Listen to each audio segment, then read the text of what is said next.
Assalamualaikum warahmatullahi wabarakatuh. Salam jumpa. Hari ini materi kita masih tentang cerita hikayat. Nah, materi untuk cerita hikayat yang kedua ini yaitu nilai-nilai yang ada dalam cerita hikayat ya. Nah, kita lihat dulu definisinya. Nilai dalam bahasa Inggris disebut juga dengan value, yang berasal dari bahasa Latin yaitu valere, yang berarti berguna, mampu, berdaya, berlaku, dan kuat. Nilai menurut Kamus Besar Bahasa Indonesia adalah sifat-sifat atau hal-hal penting atau hal-hal yang berguna bagi kemanusiaan. Nilai merupakan sesuatu yang dihargai, selalu dijunjung tinggi, serta dikejar oleh manusia untuk memperoleh kebahagiaan hidup. Kemudian manusia dapat merasakan kepuasan dengan nilai. Nilai merupakan sesuatu yang abstrak tetapi secara fungsional merupakan ciri yang dapat membedakan satu dengan yang lainnya. Sama juga seperti kalau kalian belajar, tentu yang dikejar nilai ya. Jadi nilai itu adalah sesuatu yang sangat dijunjung tinggi. Nah, jadi kalau usahanya bagus, tentu nilainya baik ya. Nah, kemudian kita lihat ada beberapa jenis nilai-nilai yang ada dalam hikayat. Yang pertama ada nilai agama atau religi, yang kedua nilai sosial, nilai budaya, nilai moral, dan juga nilai pendidikan. Nah, di sini Bapak memberikan contoh saja pemaparannya, tidak definisi ya. Kita lihat nilai agama. Di sini ceritanya kita kutip ya. Maka pada suatu hari ia pun menyuruh orang membaca doa kunut dan sedekah kepada fakir dan miskin ya.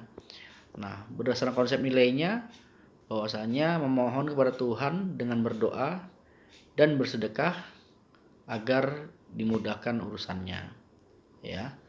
Nah, jadi cerita ini mengajarkan bahwasanya bila ingin mencapai sesuatu maka orang harus melakukan hal-hal baik ya, berdoa, berzikir ya, sholat, dan lain-lain. Contoh yang kedua, pada kutipan cerita, maka ia pun menyerahkan dirinya kepada Allah Subhanahu wa taala dan berjalan dengan sekuat-kuatnya. Ya, ini konsep nilainya bahwasanya pasrah setelah kita berusaha ya kepada Tuhan Yang Maha Esa. Kemudian yang kedua yaitu nilai-nilai sosial. Kalau kita lihat contohnya, si kembar menolak dengan mengatakan bahwa dia adalah hamba yang hina, akan tetapi Tuan Putri menerimanya dengan senang hati. Ya, ini nilai-nilai sosialnya adalah tidak melihat perbedaan status sosial ya antara si kembar yang hina dengan Tuan Putrinya. Begitu juga pada contoh yang kedua, dengan segera Syah Peri mengeluarkan dayang-dayang itu. Tatkala Garuda itu datang, Garuda itu dibunuhnya ya. Nah, di sini nilai sosialnya adalah membantu orang-orang yang ada pada posisi-posisi kesulitan. Nah, itulah dia nilai-nilai sosial ya. Yang ketiga ada nilai budaya. Kalau kita lihat contoh di sini, maka Baginda pun bimbanglah, tidak tahu siapa yang patut dirayakan dalam negeri karena anaknya yang keduanya adalah orang-orang yang gagah. Jikalau Baginda pun mencari muslihat, ia menceritakan kepada kedua anaknya bahwa ia bermimpi bertemu dengan seorang pemuda yang berkata kepadanya, barang siapa yang dapat mencari buluh perindu yang dipegangnya, maka ialah yang patut menjadi raja dalam negeri ya. Nah, dalam kutipan ini bermakna bahwasanya sang raja memang bingung memilih siapa yang akan menjadi raja setelah menggantikannya ya.